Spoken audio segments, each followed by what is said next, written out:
Τι είναι αυτό? Ένα σπουργίτη.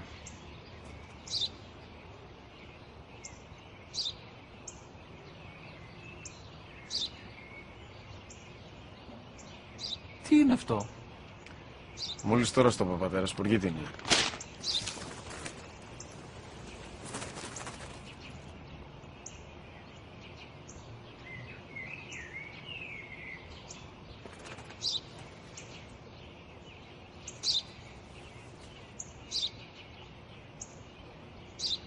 Τι είναι αυτό?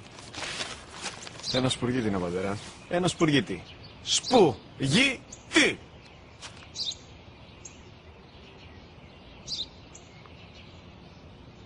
Τι είναι αυτό? Γιατί το κάνεις αυτό το πράγμα, μπορείς να μου πεις? Τόσες φορές σου είπα, είναι ένα σπουργίτη! Δεν το καταλαβαίνεις! Πού πας?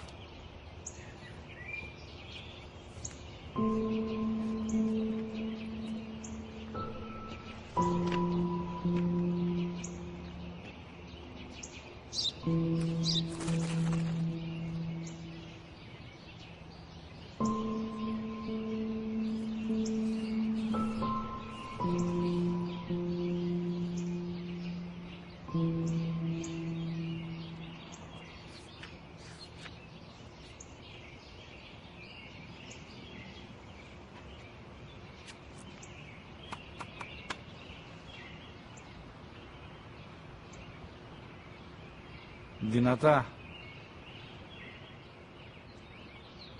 Σήμερα ο μικρός μου γιος που πριν λίγες μέρες έκλεισε τα 3 καθόταν μαζί μου έξω στο πάρκο όταν ένας σπουργίτη ήρθε και κάθισε απέναντί μας. Ο γιος μου με ρώτησε 21 φορές τι ήταν αυτό και του απάντησα και τις 21 φορές ότι ήταν